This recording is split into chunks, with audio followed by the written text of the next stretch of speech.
आज का टाइटल त्रिनेत्री, त्रिकालदर्शी और त्रिलोकीनाथ बनने की युक्तियां।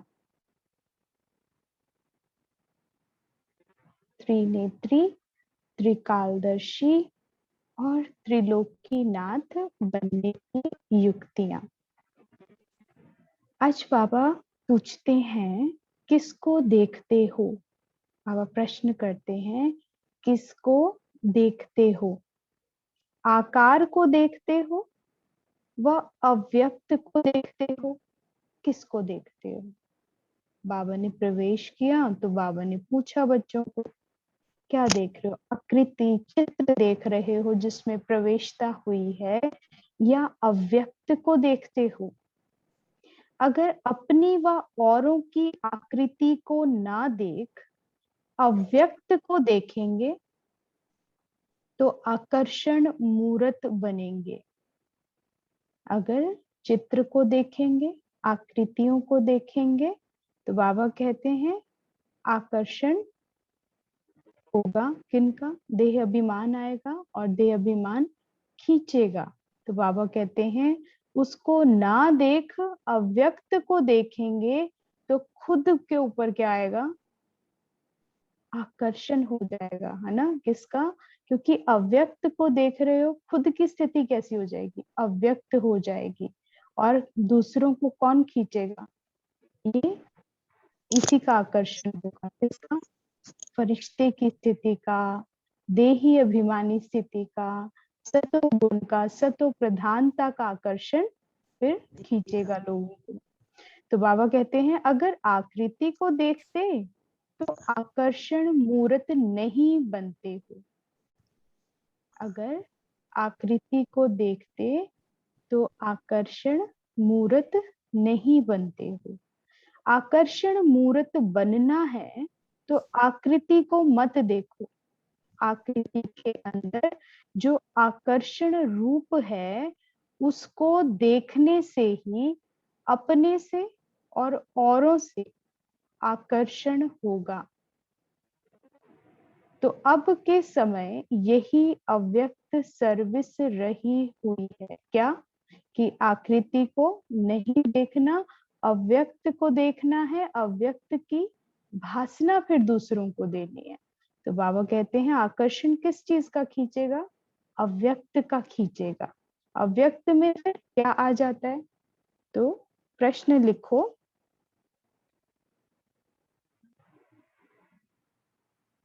बाबा पूछता है, तो अब के समय यही अव्यक्त सर्विस रही हुई है, व्यक्त में क्यों आ जाते हो?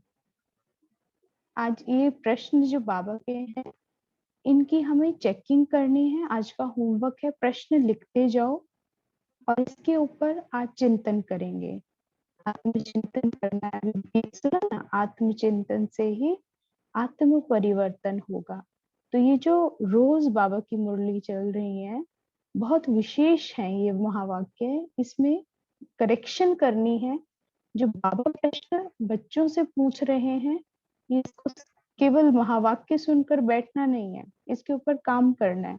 जैसे जैसे बाबा ने प्रश्न किया है उत्तर हमें देना है, क्योंकि हमारे अंदर भी वही बात है जो बाबा ने उस समय प्रश्न किए थे। तो बाबा प्रश्न करते हैं, व्यक्त में क्यों आ जाते हो? क्यों आ जाते हो? इसको लिखो और इस पर चिंतन करो कि घड़ी घड़ी मुझे पसंद अव्यक्त है, स्थिति मुझे अव्यक्त पसंद है, उसका मैंने अनुभव किया हुआ है, उस आनंद तक मैं पहुंचा हुआ हूँ, फिर भी मुझे, मैं घड़ी घड़ी व्यक्त में क्यों आ जाता हूँ? क्या कारण है? उस कारण को ढूंढना जरा। इसका कारण क्या है? अव्यक्त बनना अच्छा भी लगता, फिर भी व्यक्त में क्यों आते हो? जैसे जो पसंद होता है वो उसी को तो बार बार अभ्यास करता है, उसी को प्राप्त करने के लिए तो आगे बढ़ता है। जो चीजें पसंद है वही तो हम करते आए हैं। तो अब अव्यक्त भी हमें पसंद है, स्थिति भी पसंद है, बनना भी, लक्ष्य भी वही है, फिर भी व्यक्त में क्यों आ जाते हैं? अद्भुत है ना? स्थूल लौकिक जो आज दिन तक हमें भोजन में पसंद होता था, तो वही भोजन करना है। जब तक वो भोजन नहीं कर लेंगे तो उस दूसरे भोजन की तरफ देखते भी नहीं है।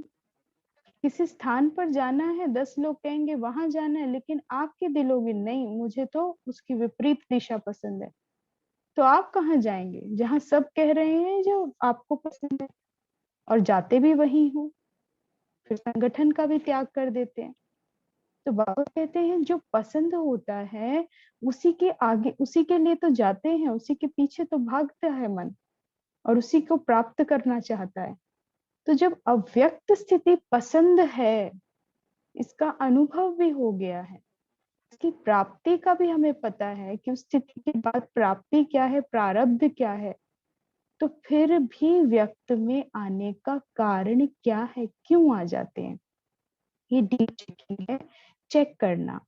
व्यक्त में आने से ही, फिर बाबा बताते हैं, व्यक्त में आने से ही व्यर्थ संकल्प आते हैं। लेकिन आपने अपना होमवर्क करना है, मुरली को सुनो भी, महावाक्य सुनो भी, लेकिन फिर अपना कार्य भी करना, डीप चेकिंग करनी है। व्यक्त में आने से ही व्यर्थ संकल्प आते हैं और व्यर्थ कर्म होते हैं। तो व्यक्त से अव्यक्त बनने में मुश्किल क्यों लगती है? व्यक्त में जल्दी आ जाते हैं, अव्यक्त में मुश्किल से टिकते हैं। इसका कारण क्या है? व्यक्त में जल्दी आ जाते हैं, कितना टाइम लगता है व्यक्त में आने में?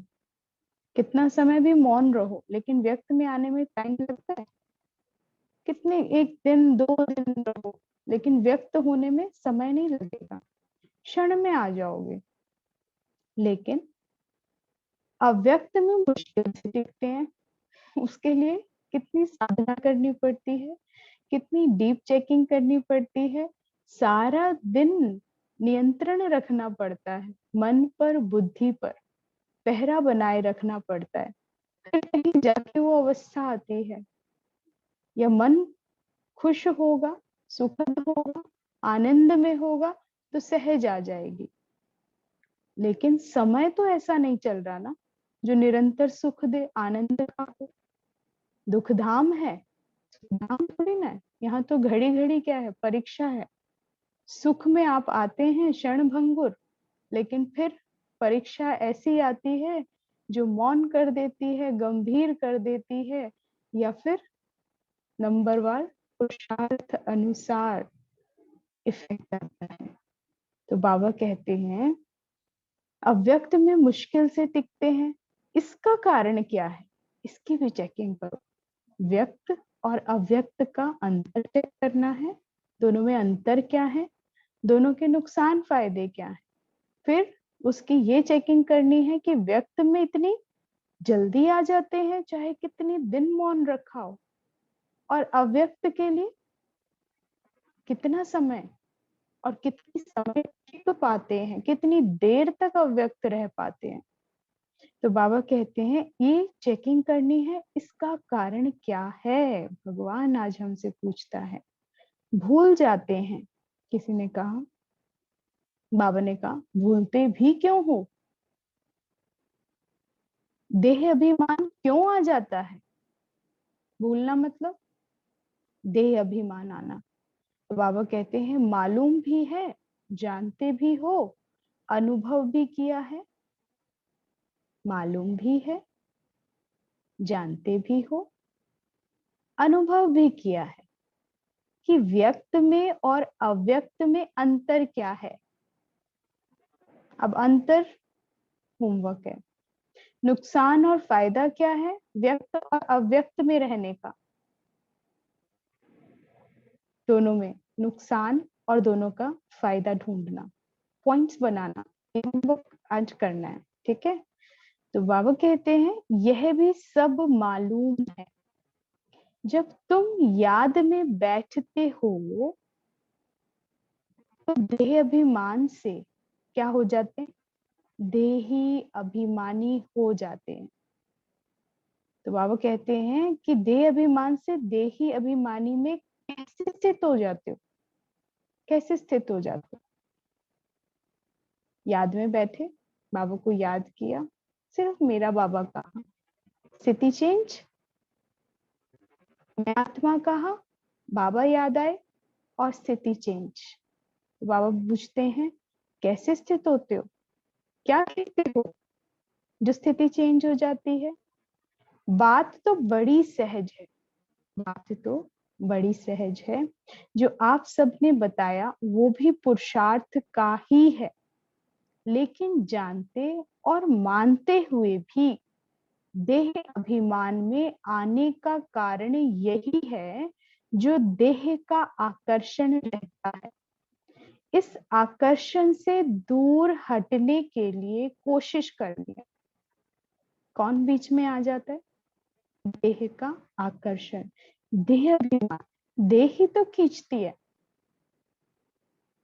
कुछ पूछते हैं दीदी, हम याद में तो बैठ जाते हैं, लेकिन थोड़ी देर में ये शरीर खींचने लग जाता है। बहुत मजा आ रहा होता है, बहुत आनंद होता है, परम धाम में बैठे होते हैं, बहुत अच्छी अनुभूतियां हो रही होती है। कहते लेकिन थोड़ी देर में क्या होता है? पैर दुखने लगते हैं बैठे बैठे, कमर अकड़ने लगती है, बैठा नहीं जाता है, शरीर खींचने लगता है। तो बाबा कहते हैं देह अभिमान में आने का कारण यही है जो देह का आकर्षण रहता है। कौन सी मोहब्बत ज्यादा है, शरीर से, पैरों का दुखना, या बाबा से प्यार? जब प्यार होगा तो दर्द महसूस नहीं होगा, क्योंकि आकर्षण कहाँ है, खींच कहाँ है, मन कहाँ खींचा चला जा रहा है। माँ को शरीर में दर्द होता है, आधी रात में बच्चा दूध मांगता है, क्या उस दर्द को लेकर जाती नहीं है उस दूध को लेने के लिए? क्या कष्ट नहीं उठाती है? और क्या कहती है किसी को मेरे पैरों में दर्द हो रहा है? या उस बच्चे को कहती है पैरों में दर्द हो रहा है, भूखे सो जाओ? नहीं कहती है ना, करती है ना, किसी से शेयर भी नहीं करती है, और वो दर्द महसूस होते हुए भी नहीं होता है। और जब चली जाती है लेने के लिए, फिर तो बिल्कुल ही महसूस नहीं होता, कहीं दर्द भी हो रहा था। फिर तो जब बच्चा सुखद नींद में सो जाता है, तो उस सुख को देखकर ही आनंद में आ जाती है और सो जाती है। वंडर है ना? वंडर नहीं है, प्रेम है। प्रेम ऐसा ही होता है, कोई दुख नहीं, कोई दर्द नहीं, कोई खिंचाव नहीं। तो जब पूर्ण बाबा में एकाग्र हो जाओगे, उसके प्यार में खोए होगे, तो समय का बोध नहीं होगा। शरीर खींचेगा भी तो उठकर चल दोगे, लेकिन ध्यान तो नहीं हटेगा ना बाबा से। शरीर की क्या वैल्यू है? बैठे थे तो खड़े हो जाओ, वॉक कर लो। मन की बात है ना, मन मना भय की बात है, भाव की बात थोड़ी। ये किसका ऑन है? इसको बंद करो भाई, अपना ध्यान रखा करो। क्लास के अंदर ये म्यूट अनम्यूट कैसे हो जाता है? ठीक है, अलर्ट अटेंटिव। क्लास का मतलब क्या होता है? Alert attention. क्लास चल रही है, उसमें कितना, कहाँ मेरे संकल्प हैं, कहाँ मैं देख रहा हूँ, कहाँ मेरा जा रहा है। रोज वही बात कह रहे हैं, म्यूट करो म्यूट करो, डिस्टरबेंस आता है। तो अलर्टनेस नहीं है, अटेंशन नहीं है। अलर्ट होना जरूरी है, अटेंशन होना। जो कर्म कर रहे हैं उस कर्म के प्रति एकाग्रता, पहला ध्यान तो यही है। आत्मिक स्थिति का परिचय क्या है? कि मैं आत्मा हूँ, देह अभिमान खत्म हो गया, यानी कहीं ना कहीं अटैचमेंट्स बाउंडेशन में बैठे हुए हैं। तो पूरे आत्मिक भाव में केवल कानों से सुनना है, ध्यान पूर्ण मुरली के अंदर होना चाहिए। और टच नहीं करो, मोबाइल से दूर रहो। ये वॉक करते करते मुरली सुन रहे हैं, काम भी चल रहा है, तो उसमें क्या एकाग्रता बैठेगी, क्या चिंतन होगा? पढ़ाई मतलब घर से बाहर भेज देते थे, अभी भी बच्चे घर पे बैठ के पढ़ रहे हैं।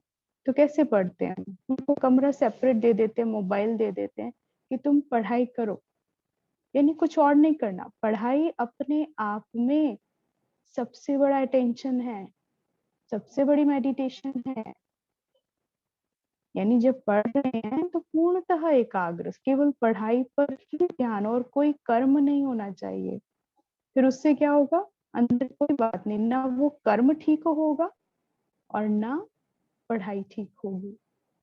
तो बनना क्या है हमें, अभी आगे बाबा ने आज विशेष इसी पे ही बताया कि बनना क्या है। जो आज का टाइटल है उसको क्लियर करेंगे। तो बाबा कहते हैं जब तुम याद में बैठते हो तो देह अभिमान से देही अभिमानी में कैसे स्थित होते हो, क्या कहते हो। बात तो बड़ी सहज है। तो बाबा कहते हैं लेकिन देह अभिमान में आने का कारण यही है, जो देह का आकर्षण रहता है, इस आकर्षण से दूर हटने के लिए कोशिश करनी है। जैसे कोई खींचने वाली चीज होती है तो उस खिंचाव से दूर रखने के लिए क्या किया जाता है, चुंबक होता है। तो ना चाहते हुए भी उस तरफ खींच आते हैं। अगर आपको उस आकर्षण से किसी को दूर करना है, जैसे लोहा है और बीच में कहीं चुंबक रखा हुआ है, तो चारों तरफ जितना भी लोहे के पार्टिकल्स खींचे चले आएंगे तुरंत।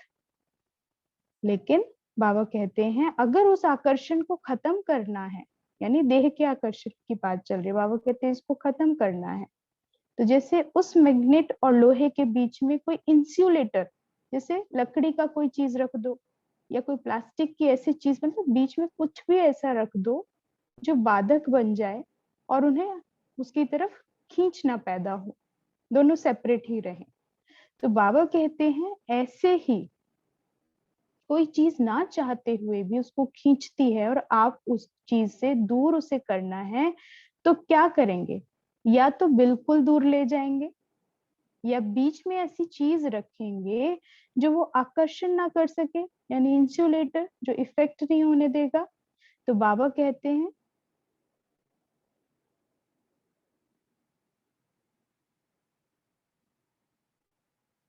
यह दो तरह से होता है, या तो दूर कर दो या बीच में ऐसी चीज डाल दें तो वो दूर हो जाते हैं। इस प्रकार यह देह अभिमान या यह व्यक्त भाव जो है, यह भी चुंबक के माफिक ना चाहते हुए भी फिर उसमें आ जाते हैं।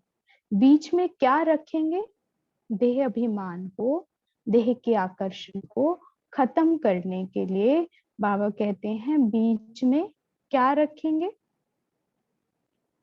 स्वयं को जानने के लिए क्या आवश्यकता है, जिससे स्वयं को और सर्वशक्तिवान बाप को पूर्ण रीति जान सकते हो। एक ही शब्द है, स्वयं को और सर्वशक्तिवान बाप को पूर्ण रीति जानने के लिए संयम चाहिए। स्वयं को और सर्वशक्तिवान बाप को अच्छी रीति, पूर्ण रीति जानने के लिए संयम चाहिए। जब संयम को भूलते हो तो स्वयं को भी भूलते हो। जब संयम को भूलते हो और बाबा कहते हैं फिर सर्वशक्तिवान को भी भूलते हो, खुद को भी भूल गए, खुदा को भी भूल गए। क्या ना होने के कारण, संयम।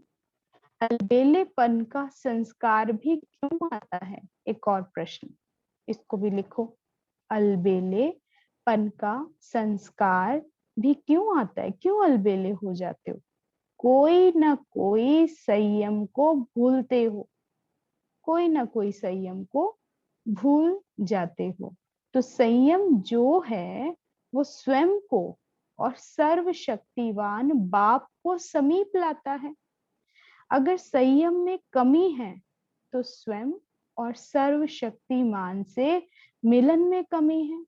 तो बीच की जो बात है वो क्या है, वो बीच की बात, वो इंसुलेशन क्या है जिससे देह का आकर्षण खत्म हो जाएगा, संयम।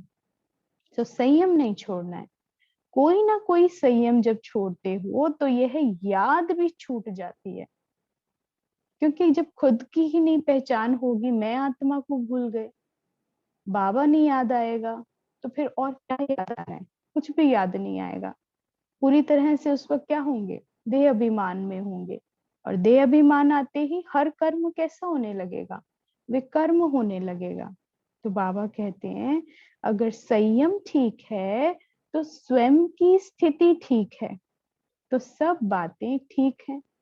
तो यह देह की जो आकर्षण है वो बार बार अपनी तरफ आकर्षित करती है। अगर बीच में यह संयम यानी नियम रख दो तो यह देह की आकर्षण आकर्षित नहीं करेगी। इसके लिए 3 बातें ध्यान में रखो। अब वो 3 बातें बहुत इंपॉर्टेंट है। एक स्वयं की याद, एक संयम, और तीसरा समय। यह 3 बातें याद रखेंगे तो क्या बन जाएंगे, त्रिनेत्री, त्रिकालदर्शी, त्रिलोकीनाथ। अब किस किस चीज का ध्यान में रखना है, 3 बातें कौन सी हैं, स्वयं में आत्मा यानी मन का पूरे तरह से चिंतन, पूरा आत्मनिरीक्षण, एक एक कैलकुलेशन, एक एक थॉट की आत्मचिंतन करना है। जब कहेंगे कि मैं आत्मा हूं, ये सो मान लिया है, तो उसके बाद क्या करना है, डीप चेकिंग करनी है। सारा दिन हर कर्म से पहले, रोज के आपके बहुत सारे कर्म होते हैं, और हर कर्म को छोटे छोटे गोल्स की तरह लेकर चलो, और हर गोल के प्रति अपना एक एम बनाओ कि ये जो गोल मुझे करना है इसके अंदर क्या क्या टारगेट्स बनाने हैं। वो टारगेट क्या क्या रखेंगे, यानी थॉट पैटर्न क्या रहेगा। सेल्फ डिसिप्लिन, जैसे आप पूरे रात को क्या करते हैं, डेली चार्ट देते हैं ना बाबा को, सेल्फ प्रोग्रेस का चार्ट देते हैं ना। तो सेल्फ प्रोग्रेस चार्ट में क्या करते हैं, क्या क्या चीजें होती हैं। सबसे पहले उठते ही अमृत वेला, अमृत वेला कैसा था उस पे टिक लगाते हैं, उसमें परसेंटेज देते हैं। फिर मुरली मंथन देते हैं। फिर और भोजन का चेक करते हो, भोजन के टाइम कितना बाबा याद थे, यही चेकिंग करते हैं ना। तो अब इसमें भी बाबा डीप चेकिंग बता रहा है कि आप जब अमृत वेला भी करते हो तो उसके अंदर आपकी, उसमें भी संयम चेक करो। समय है, कितनी देर हमने करना है, कितना समय बैठना है, संकल्प कौन से होंगे, उन संकल्पों की चेकिंग, उनके ऊपर भी एक रिस्पॉन्सिबिलिटी संकल्पों की। हमें शुभ संकल्प क्रिएट करने हैं, ऊंचा स्वमान लेना है, उस ऊंचे स्वमान का स्वरूप बनना है। तो उसमें भी कितना संयम था उसकी भी चेकिंग करनी है। तो स्वयं की याद, बाबा ने 3 बातों में कहा कि उसकी चेकिंग, मन की एक एक थॉट की, और संयम क्या है, जैसे मन तो हो गया, कहते हैं ना मन को घोड़े की तरह कह देते हैं कि इस पे लगाम जब तक नहीं कसोगे भागते रहेगा। तो संयम क्या हो गया, लगाम की तरह हो गया। मन की लगाम क्या हो गया, संयम हो गया। यानी श्रीमत, वो लगाम कौन सी होगी, मन को कैसे कंट्रोल करोगे, सेल्फ कंट्रोल कैसे करोगे, सेल्फ डिसिप्लिन में कैसे लेकर आओगे, थ्रू श्रीमत। श्रीमत के अनुसार एक एक थॉट, और अपने आप को उस ईश्वरीय मर्यादाओं के अनुसार उस नियम में ढालना, उस नियमों का संयम रखना। तो बाबा कहते हैं स्वयं की याद, संयम जिसके पास होगी वो समय पर मंजिल पर पहुंच जाएगा। जब समय आएगा, अगर संयम रखा हुआ था, स्वयं की चेकिंग थी, तो समय आने पर वो अपनी मंजिल पर होगा। अगर संयम और स्वयं की स्मृति नहीं होगी, यानी मन की और उस लगाम यानी श्रीमत की चेकिंग नहीं होगी, तो समय पर क्या होगा, नहीं पहुंच पाएंगे। क्योंकि जो पहले ही बिखरा हुआ है उसको समेटने में समय लगेगा, समय पर वो समेट नहीं पाएगा। जिसने पहले ही सब कुछ कंट्रोल कर रखा होगा, समेट के रखा होगा, वो समय पर पहुंच जाएगा अपने टाइम से। बाबा कहते हैं फिर त्रिनेत्री बन जाएंगे। अब इन तीनों को इससे रिलेट करो, स्वयं, स्वयं की याद यानी मन, त्रिनेत्री, थर्ड आई। समय काल हो गया तो त्रिकालदर्शी। और संयम श्रीमत, श्रीमत क्या कहती है? मन, मना, भाव। बाबा क्या कहते हैं? बच्चे तीनों लोकों की सैर करते रहो, तीर्थ यात्रा पर रहो। याद की यात्रा, तीर्थ यात्रा कौन सी है हम बच्चों की? तीनों लोकों में विचरण करना, कभी परम धाम, कभी सूक्ष्म वतनवासी, कभी सत्युग में पहुंच जाओ, नहीं तो मधुबन पहुंच जाओ ब्राह्मण स्वरूप में। 5 स्वरूप याद है ना? पूरा साइकिल घुमाओ, 5 स्वरूपों का अभ्यास। तो ये क्या हो गया? त्रिलोकी नाथ बनना। तो बाबा कहते हैं अगर ये तीनों बातें ध्यान में रहेंगी तो त्रिनेत्री, त्रिकालदर्शी, त्रिलोकीनाथ बन जाएंगे। बहुत इंपॉर्टेंट है वर्ड त्रिकालदर्शी। त्रिकालदर्शी कौन होता है? जो आदि मध्य अंत को जानने वाला है। काल के चक्र में जो आदि को जानता है, मध्य को जानता है, अंत को जानता है, और इन तीनों को स्मृति में रखकर फिर कर्म करता है, तो उसे क्या कहेंगे? त्रिकालदर्शी कहेंगे। यानी पास्ट, प्रेजेंट और फ्यूचर। पहले जब लौकिक में थे तो पास्ट की कोई बातें याद करके कर्म करते थे? कोई भी कर्म आया बस यूं ही कर्म कर देते थे। लेकिन अब बाबा ने बताया है कि पहले हर कर्म में इस मैं और मेरेपन का त्याग कर दो, अपने को आत्मा समझ मुझ बाप को याद करो, फिर कर्म करो, फिर एक्ट में आओ। तो त्रिकालदर्शी स्थिति में स्थित होकर जो कर्म करता है, तीनों कालों को स्मृति में रखकर कर्म करता है, वो कर्म योगी बनते हैं। और हमारा लक्ष्य ही क्या है?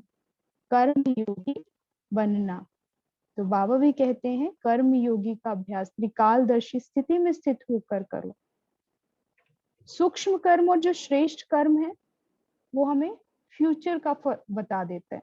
अगर हम स्मृति में रखते हैं कि हमें श्रेष्ठ कर्म करने हैं और श्रेष्ठ कर्म के लिए फिर हमें उसका फ्यूचर तक पहुंचते हैं। जैसे कोई माता भोजन बनाती है, अब उसका आदि क्या होगा कि वो सम्मान लेगी, मैं आत्म अभिमानी, श्रेष्ठ आत्मा, मैं दिव्य आत्मा। उसका मध्य क्या होगा?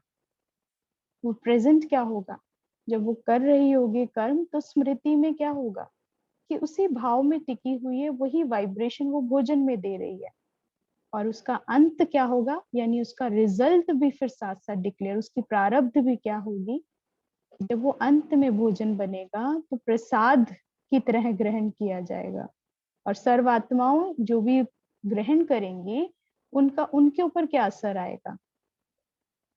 जो माता सोच रही थी वही प्राप्ति कहो, प्रारब्ध कहो, वो दूसरे के मन में चलेगी, वही भावना। तो ये क्या हो गया? श्रेष्ठ कर्म करना। ये फ्यूचर भी स्मृति में रहता है त्रिकालदर्शी आत्मा को। तो पास्ट, प्रेजेंट, फ्यूचर को बुद्धि में रखकर कर्म करना है कि हमारा हर कर्म अब बहुत अच्छा होना चाहिए। बाबा ने कहा श्रेष्ठ होना चाहिए।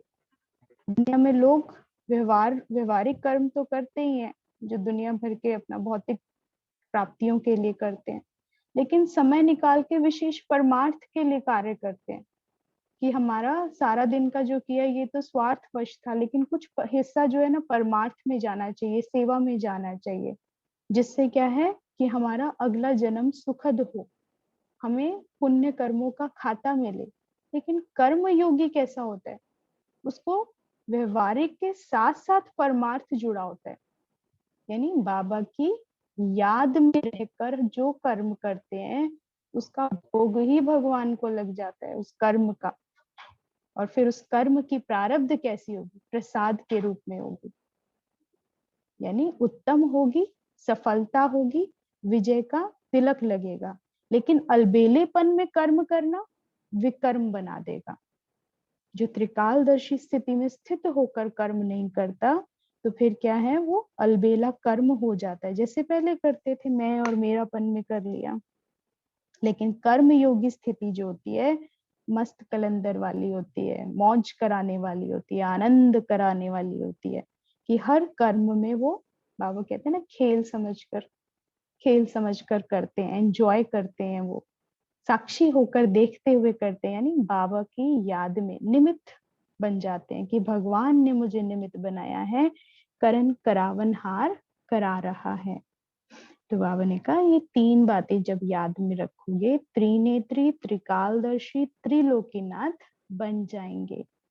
संगम युग का जो आप सबका टाइटल है वो सब प्राप्त हो जाएगा। जो जो बाबा ने टाइटल्स, जितने भी टाइटल्स दिए हैं वो सब प्राप्त होने लगेंगे। स्वयं को जानने से सर्वशक्तिमान बीच में आ ही जाता है। मैं आत्मा कहाँ और स्मृति क्या आ जाती है, बाबा तुरंत आ जाते हैं। तो बाबा कहते हैं तो इन तीनों बातों तरफ ध्यान दो, स्वयं, संयम और तीसरा समय। कोई भी चित्र को देखते हो, चित्र यानी आकृति शरीर की, तो चित्र को नहीं देखो, लेकिन चित्र के अंदर जो चैतन्य है उसको देखो, और उस चित्र के जो चरित्र हैं उन चरित्रों को देखो। चेतन और चरित्र को देखेंगे तो चरित्र तरफ ध्यान जाने से तो चित्र अर्थात देह का भान से दूर हो जाएंगे। एक एक में कोई चरित्र जरूर है, क्योंकि ब्राह्मण कुलभूषण ही चरित्रवान है। बहुत सुंदर बाबा ने कह दिया, क्योंकि ब्राह्मण कुलभूषण ही चरित्रवान है। एक एक बच्चा विशेषताओं की खान है, आत्माएं तैयार हो रही हैं। तो हर देवी देवता की विशेषता तो है ना, उनके चित्रों के साथ साथ उनके चरित्रों का गायन है। तो इसीलिए बाबा कहते हैं ये भगवान का बनाया हुआ कुल, ईश्वरीय कुल, ब्राह्मण कुल, बाबा कहते हैं, और इसकी एक एक आत्मा हर एक कुलभूषण चरित्रवान है। सिर्फ एक बाप का ही चरित्र नहीं है, लेकिन बाप के साथ जो भी मददगार हैं उनकी भी हर एक चलन और चरित्र है। तो चरित्र को देखो और चेतन व विचित्र को, तो चरित्र को देखेंगे तो बाबा कहते हैं, और चैतन्य यानी जो चित्र से परे है, विचित्र को, चरित्र और विचित्र इसको देखना है। तो यह कहें विचित्र और चरित्र, अगर यह 2 बातें देखें तो देह की आकर्षण जो ना चाहते हुए भी खींच लेती है वो दूर हो जाएगी। प्रैक्टिस करना, प्रैक्टिस लिखो। प्रैक्टिस क्या करनी है, विचित्र को देखने की, चैतन्य को देखने की, और उसके चरित्र को यानी विशेषताओं को देखने की। अब ये मत कह देना चरित्र देख रहे थे उसके फिर वो देखने लग गए, अवगुण देखने लग गए। चरित्र मतलब हम कहते हैं ब्राह्मण कुलभूषण तो किस नाम से प्रसिद्ध होगा। हर एक देवी देवता प्रसिद्ध होता है ना, और वो नाम किस बेसिस पे रखा जाता है, उसके कर्मों के द्वारा, चरित्र के द्वारा। तो वो सुंदर चरित्र को देखना है, चैतन्य को मस्तक में देखना कि ये आत्मा मणि चमक रही है। कई मुरलियों में बाबा ने कहा है सांप को नहीं देखना, मणि को देखना। सांप क्या हो गया, देह, शरीर, लेकिन मणि क्या है, मस्तक के बीचों बीच। तो बाबा कहते हैं वर्तमान समय यही मुख्य पुरुषार्थ होना चाहिए। जबकि आप लोग कहते ही हो कि हम बदल चुके हैं, तो फिर यह सब बातें ही बदल जानी चाहिए। कौन कौन सी, पुराने संस्कार और फिर पुरानी बातें, उनके चरित्र, जो भी उनकी बातें हुई हैं, कोई भी अवगुण है उसको देखना, या उनके संस्कारों को देखना, या उनकी कोई पिछली कहानियों को सुनना, तो वो याद रखना। बाबा कहते हैं तो बदल जाना चाहिए। जब हम बदल रहे हैं, इतना चेंज आ रहा है, तो बाबा कहते हैं ये भी बदल जाना चाहिए, आपका दृष्टिकोण भी बदल जाना चाहिए। अपने को बदलने लिए पहले यह जो भाव है उस भाव को बदलने से सब बातें बदल जाएंगी। आसक्ति में आ जाते हैं ना, तो आसक्ति के बजाय अगर अपने को शक्ति समझो तो आसक्ति समाप्त हो जाएगी। ये भी आज का बहुत सुंदर पॉइंट है कि बाबा ने कहा आसक्तियां मिटाओ, क्योंकि तुम कौन हो, तुम शक्तिवान हो, सर्वशक्तिवान की संतान और कहीं आसक्त। सूक्ष्म बंधन, कैसे बंधन बंधे हुए हैं, अभी भी मोटे रूप में हैं, ये छोटे छोटे सूक्ष्म बंधन रह गए हैं और उनमें आसक्ति। बाबा कहती है शक्ति में फिर आसक्ति कहाँ हो सकती है? शक्ति न समझने से अनेक प्रकार की आसक्तियां आती हैं, यानी माया आ सकती है, आ ही गई है, शक्ति क्या रह जाती है? अगर शक्तिवान नहीं समझोगे तो फिर माया की प्रवेशता है, कमजोर बना देगी, दुर्बल बना देगी, बंधनों में ले आएगी।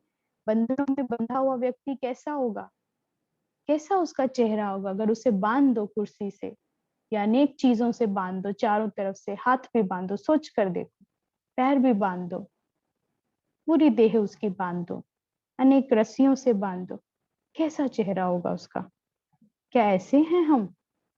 हमारी रस्सियां दिखती नहीं है, लेकिन जो चेहरा वो बनता है वो दर्शा देता है कि कितनी रस्सियों से बंधे हैं, कितने वो धागे हैं, कितने वो बंधन हैं। तो वो आसक्तियां हैं, वो बंधन क्या है? वो सब आसक्तियां हैं, दुर्बलता की पहचान है। बाबा कहते हैं मेरी तो तुम शिव शक्तियां हो। शक्ति ना समझने से अनेक प्रकार की आसक्ति आती है। कोई भी आसक्ति, चाहे देह की, चाहे देह के पदार्थों की, कि इसके बगैर नहीं रह सकता हूँ, तो बाबा कहते हैं देह के पदार्थ भी, वो भी रस्सियां हैं। आसक्ति उत्पन्न हो तो उस समय यही याद रखो। कोई भी आसक्ति आती है, बाबा कहते क्या याद रखना है? स्वमान लो, मैं शक्ति हूँ। और उससे भी ऊंचा बाबा क्या कह देता है? मैं शिव शक्ति हूँ। और उससे भी बड़ा बाबा क्या कह देता है? मैं मास्टर सर्वशक्तिवान हूँ। तो ये समान है। बाबा कहते जब जब आसक्ति आए, जब जब वैसे मुंह लटका लेते हो, आंखों में आंसू ले आते हो, तो बाबा कहते हैं शक्ति और आसक्ति में, शक्ति में फिर आसक्ति कहाँ? आसक्ति के कारण उस स्थिति में आ नहीं सकते हैं, यानी शक्ति स्वरूप में आ नहीं सकते हैं। कौन शक्ति स्वरूप में नहीं आता? आंखों में आंसू आ जाए, शक्तियों की आंखों में आंसू होते हैं? नहीं होते। लेकिन आसक्ति जिसकी होगी उसकी आंखों में उस वक्त आंसू होंगे। फिर बाबा कल की तरह ही, जैसे कल मुरली सुनाई, महावाक्य थे, उसमें भी बाबा ने विशेष माताओं को जागृति दी। आज फिर बाबा जागृति देते हैं माताओं को। माताओं को विशेष कौन सा विघ्न आता है? मोह। मोह किस कारण आता है? बाबा पूछते हैं। मोह मेरे से होता है? प्रश्न लिखो, मोह किस कारण आता है? विशेष कौन सा विघ्न है? विघ्न लिखना अपने सारे। विशेष बाबा ने बता दिया मोह तो है ही माताओं में। फिर बाबा पूछते हैं मोह किस कारण आता है? इसका उत्तर लिखना। मोह मेरे से होता है, लेकिन आप सबका वायदा क्या है? मोह बाबा कह रहे हैं यानी मेरा मेरा कहते रहते हो। तभी तो मोह आया, तभी तो आसक्ति आई, तभी तो दुर्बल हुए। लेकिन फिर बाबा जगा रहा है शक्तियों को, क्या कहता है? लेकिन आप सबका वायदा क्या है? शुरू शुरू में आप सब जब आए तो आपका वायदा क्या था? क्या वायदा था? जब यज्ञ में आए, बाबा को मिले, बाबा के हुए, बाबा की टचिंग शुरू हुई, तो बाबा से क्या वायदा किया था? मैं तेरी तो सब कुछ तेरा, मैं तेरी तो सब कुछ तेरा। पहला वायदा ही यह है, मैं भी तेरी और मेरा सब कुछ भी तेरा। शिव बाबा से क्या वायदा किया था बाबा को मिले? वो पहला मिलन याद रखो, वो पहली अनुभूति याद रखो, जब बाबा को दिल से पहचान लिया था, स्वीकार कर लिया था, एडॉप्ट हो गए थे। मैं भी तेरी और मेरा सब कुछ भी तेरा, ये भगवान बोल रहा है, वो झूठ नहीं बोल सकता। ये सबकी प्रतिज्ञा वो काउंट करा रहा है जो हम सबने की थी। सो फिर भी मेरा कहाँ से आया? फिर क्वेश्चन करता है, जब तुमने सब कुछ मुझे सौंप दिया, सब मेरा हो गया, तुमने ही तो मुझसे प्रतिज्ञा की थी। बाबा ये बच्चे, ये घर, ये परिवार जिसे मैं मेरा मेरा कहती रही, अब ये तेरा तू संभालना और तू मेरा। तो बाबा कहते फिर मेरा कहाँ से पकड़ लिया, फिर कहाँ से आसक्ति आ गई। तुम्हारी आसक्ति तो अब शिव बाबा में होनी चाहिए, क्योंकि तुमने मेरा किसे कह दिया। क्या सबसे बड़ी चाबी है हर विघ्न को हटाने की, हर मोह को तोड़ने की, कि मोह ही शिव बाबा से कर ले। मेरा बाबा, मोह माना मेरा, और मेरा के आगे एक शब्द लगाओ बाबा। ट्रस्टी हो जाओ कि बाबा की सीट पर बैठकर मैं इन सब का ध्यान रखती हूँ। बाबा ने जिम्मेवारी दी है छोटे से संगठन की। अलौकिक दृष्टि से देखो, सब सहयोगी आत्माएं हैं। जिम्मेवारी दी है, कर्तव्य दिया है इनकी संभाल, इनकी रक्षा के लिए। ये थोड़ी ना कि आसक्ति बिठा लेंगे। तो बाबा कहते हैं तेरे को मेरे से मिला देते हो। इससे क्या सिद्ध हुआ कि पहला वायदा ही भूल जाते हो। पहला पहला वायदा ही सब यह कहते हैं, बाबा कहते हैं पहला वायदा भूल गए, बाकी वायदे कहाँ से याद रहेंगे। जो कहोगे वो करेंगे, जो खिलाएंगे, जहां बिठाएंगे, हम सबने ये वायदे करे। हर मुरली में गाया बाबा के संग संग। यह जो वायदा है वह वायदा याद है। बाबा पूछते हैं याद है। तो बाप तुमको अव्यक्त वतन में बिठाते हैं। फिर बाबा स्थूल से बुद्धि देखो कैसे एकदम से डिटैच करता है, एकदम से। अब स्थूल में घुमाई हुई थी, तुम्हारी आसक्ति कहाँ है, और फिर एक सेकंड में कितना ऊंचा उड़ा देता है। कहता है तो बाप तुमको अव्यक्त वतन में बिठाते हैं, तो आप फिर व्यक्त वतन में क्यों आ जाते हो, क्यों स्थूल में आ जाते हो। वायदा तो ठीक नहीं निभाया। वायदा है जहां बिठाएंगे वहां बैठेंगे। नैनों का नूर बनाया हुआ है, अव्यक्त वतन में बिठाते हैं, अपने संग बिठाते हैं। फिर कहते हैं परम धाम आ जाओ, इतनी ऊंचाई पर बिठा दिया। कहते हैं इतनी ऊंची पर बैठकर फिर नीचे की कर्तव्य निभाना, इतनी ऊंची सीट पर बैठकर अथॉरिटी बनकर। अथॉरिटी जब कोई कर्तव्य निभाते हैं तो कैसे बिना निभाते हैं। जो बड़े बड़े अफसर हैं या बड़े बड़े मंत्री पद पर बैठे हैं, क्या उनकी छोटी छोटी चीजों में आसक्ति है। पूरा गांव, पूरा देश, पूरा डिस्ट्रिक्ट, पूरा स्टेट कैसे हैंडल करते हैं वो। कर्तव्य, ऊंची सीट पर बैठ जाते हैं ना, ऊंचा सम्मान होता है, मैं इतना बड़ा अधिकारी, और फिर मुझे ये कर्तव्य करना। कर्तव्य के प्रति जागरूक कि कर्तव्य पूरा होना चाहिए और कोई नहीं। ये थोड़ी ना वो छोटा सा कार्य पूर्ण करा और उसमें जितने लोग संगठन में आए उनके प्रति ये मेरे मेरे मेरे करते हैं। नहीं, कर्तव्य किया, कर्म किया, उसके पूरी तरह जागृति, बेस्ट परफॉर्मेंस देना, सबकी समस्या को हल करना, और फिर अपनी सीट पर बैठ जाना, नेक्स्ट कर्तव्य ढूंढना। बाबा कहते हैं ना, मेहमान, गेस्ट, सीधा परम धाम पहुंच जाओ, अव्यक्त वतन में बैठो।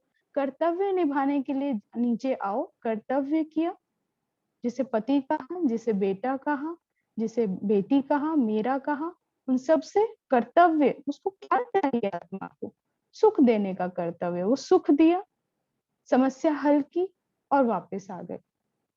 कमजोर नहीं बनना, श्रीमत के अनुसार कार्य करना है।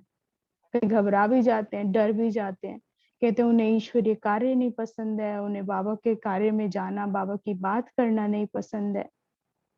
तो बाबा कहते हैं रीढ़ बकरी हो क्या, तुम उनकी पसंद, उनकी गलत विकारों रूपी पसंद को तुम पसंद करते हो, तुम उसमें गिरते हो, तुम्हें गिराते हैं, तुम उठाना चाहते हो, तुम्हारी नहीं मानते हैं, तुम क्यों झुकते हो, क्या भय है तुम्हें, किस चीज का डर है।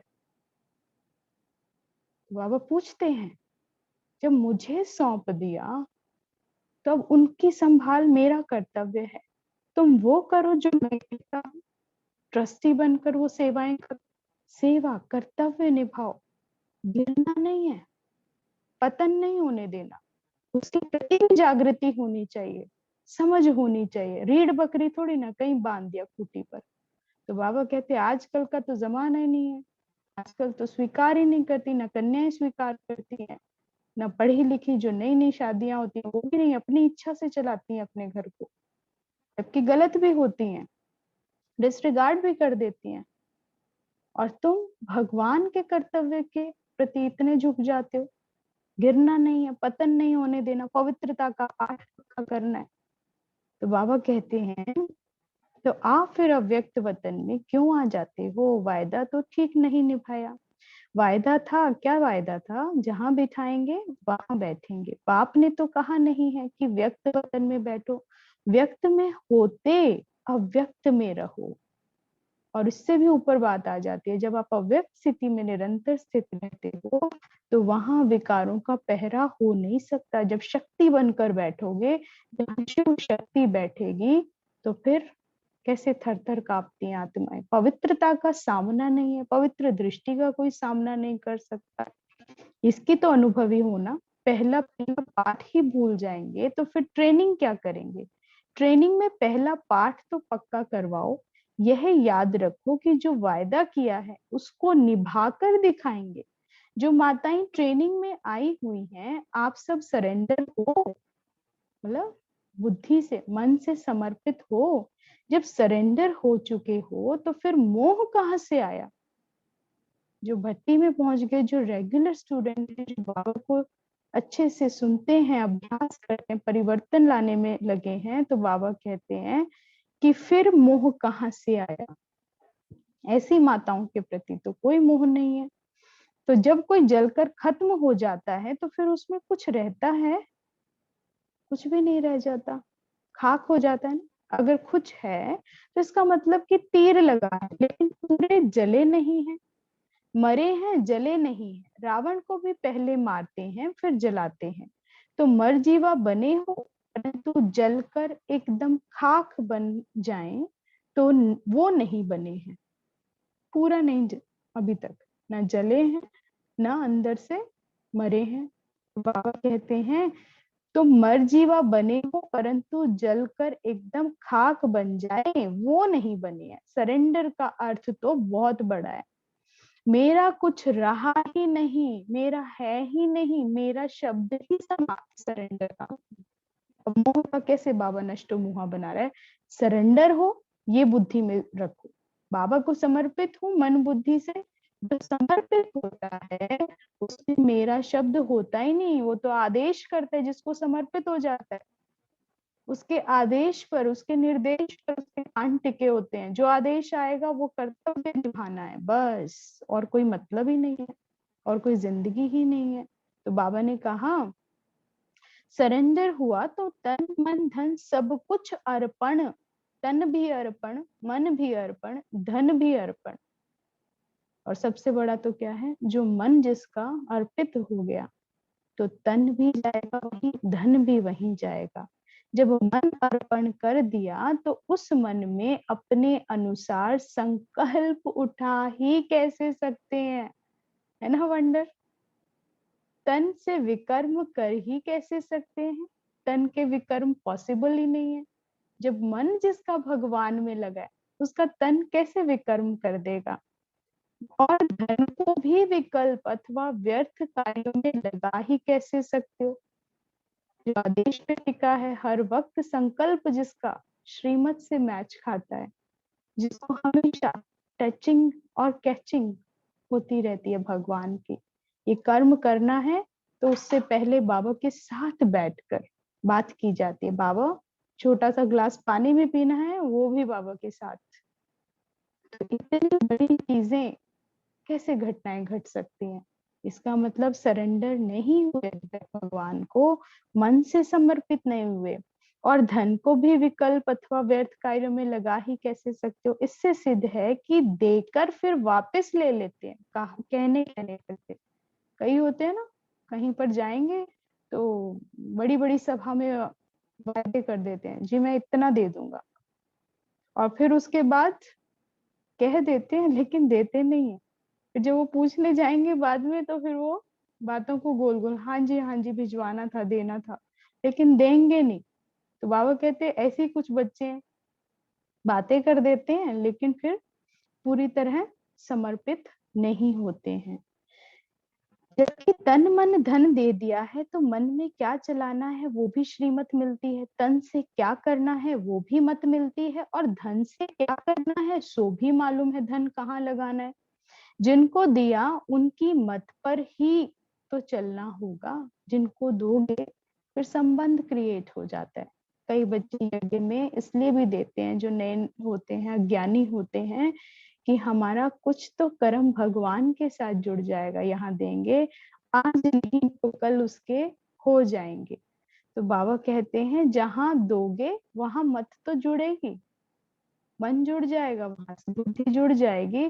जिसने मन दे दिया उसकी अवस्था क्या होगी, जनक के समान। और हमारी दादी जानकी, बाबा उनको भी जनक कहते थे, जनक के समान। जिसने मन दे दिया उसकी अवस्था, उसकी स्थिति कैसी होगी।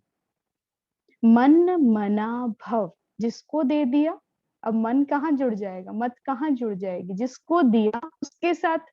मन भगवान को दिया, अब उसके आदेश निर्देश पर चलेगी, उसका मन वहां ही लगा रहेगा। इस मंत्र को कभी भूलेंगे नहीं। जो मन मना भव होगा उसमें मोह हो सकता है। तो मोह जीत बनने के लिए अपने वायदे याद करो। यहाँ ट्रेनिंग से जब निकलेंगे तो आप कौन सा ठप्पा लगवा कर निकलेंगे, मोह जीत का। अगर मोह जीत का ठप्पा लग जाए तो सीधी पोस्ट ठिकाने पर पहुंचेगी, सीधी पोस्ट ठिकाने पर पहुंचेगी। तो बाबा कहते हैं और सीधा ठप्पा नहीं होगा तो पोस्ट ठिकाने पर नहीं पहुंचेगी।